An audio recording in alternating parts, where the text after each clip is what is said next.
Two security men in black suits and white shirts sat beside the desk, each watching their respective computer screens. The first man, Officer 1, was on the right side of the room, focused on 3 monitors. The second man, Officer 2, mirrored his actions on the left side. Suddenly, Officer 1 noticed something alarming on his screen. A slim man in dark clothes and a light gray fedora, pointing what appeared to be a gun at a lady sitting in a light blue sedan. "Hey, looks like we have some kind of a robbery going on over here," Officer 1 said urgently, turning to his colleague. Officer 2 immediately rushed over to see for himself. "Go and check out what is happening while I call the police," Officer 2 instructed. Officer 1 nodded, stood up, and walked briskly to the door. As he unlocked and opened it, 2 muscular men, one is in black jackets and white shirts, the other in black t-shirt and dark blue jacket. They both blocked his path. Their faces were grizzled, eyes cold and calculating. One of the men moved his hand towards his pocket. Instinctively, Officer 1 flinched. His body jerked backward, his breath caught in his throat, and memories of past confrontations flooded his mind. Time seemed to slow down. Desperately, he tried to close the door, but it wouldn't budge. Looking down, he saw one of the men's feet wedged in the doorway. The man forcefully pushed the door open wide. The 2 intruders stepped inside, their presence dominating the small room. Officer 2, who was inching his hand towards a panic button that has been mounted under the desk he is sitting beside, froze as one of the men spoke in a low, threatening tone. "Go ahead.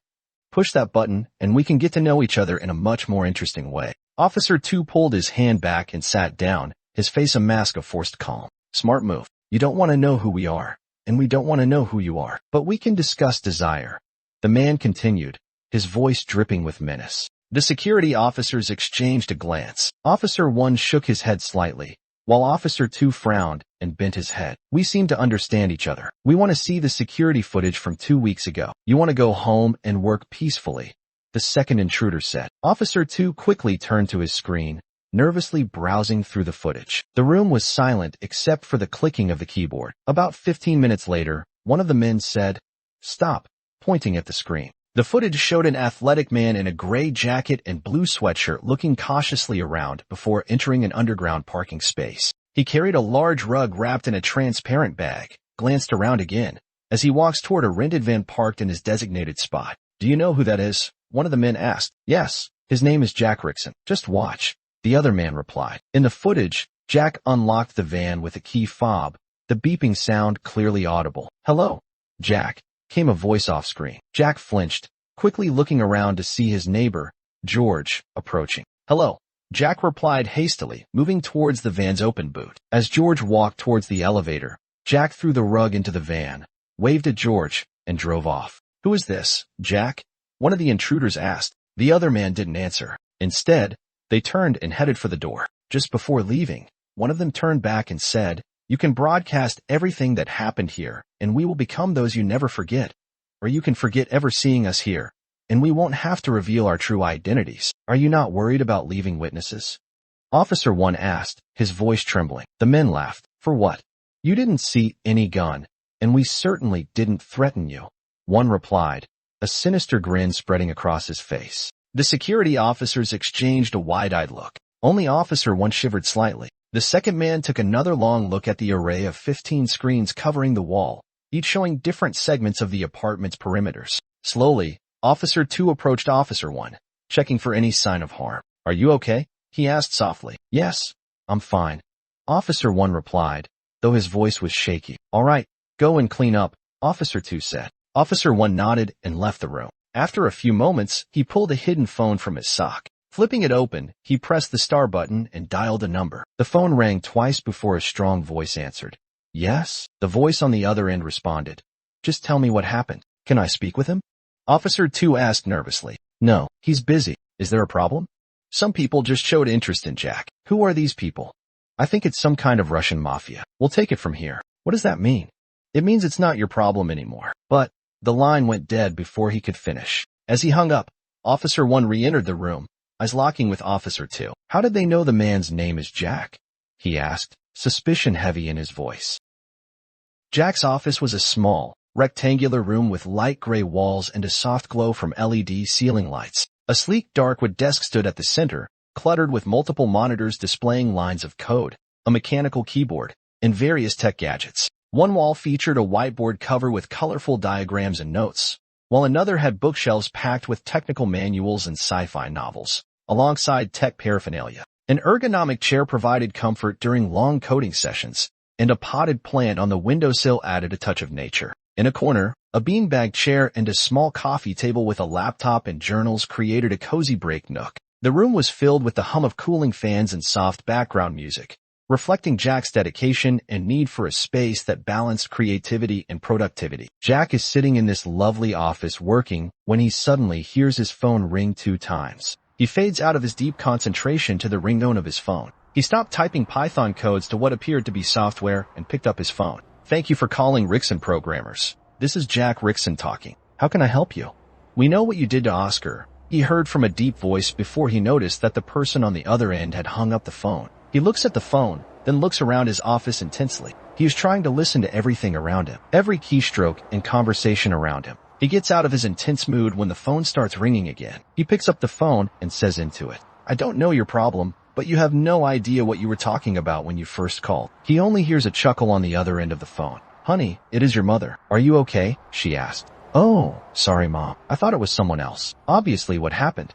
"Nothing, of course. Anyway, we are having a family dinner tonight. I would love your girlfriend to join us for preparation. You can come late." "All right, Mom. I will ask her if she has time." He only hears his mom chuckles again. "Sweetie, this is a courtesy call. She is already on her way. See you later. Love you," she said and hung up the phone. He hung up the phone, then returned to writing the system code, thinking about his mom calling his girlfriend before him. But he gets back to writing the system code at a slightly higher focus rate than before his mother called. A few hours passed by and Jack noticed the working hours had passed. He looked at the time on his computer and decided to shut off his computer, grabbed his briefcase, and walked out of his office. He sees a black SUV parked on the left side of his car and a silver on the other side. He nervously walks towards the car, and more confidently when his colleagues are also coming out of the office. He moves towards his car with his eyes locked on the SUV standing beside his car. Jack didn't see anyone near the SUV, so he walked to his car, got into the driver's seat, and drove out of the parking lot,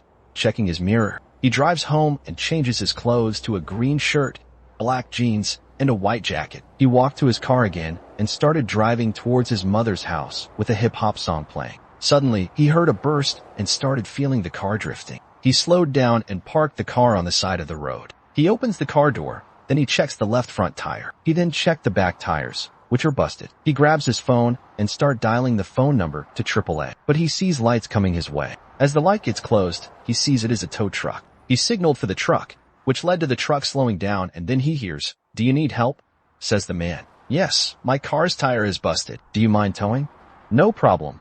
The man gets out of his truck after driving in front of Jack's vehicle and walks to hook Jack's vehicle to the tow truck. Jack goes and sits next to him, and he drives off to the nearest workshop. As the journey progresses, Jack thinks about the whole day's involvement. A call from an unknown and his mother. He looked at the driver suspiciously until the driver stopped the car close to a workshop and dropped Jack off. "Thank you," Jack said as the driver drove off from the workshop. Jack looks at his car, wondering what could have happened. He said to himself, "How can I help you?"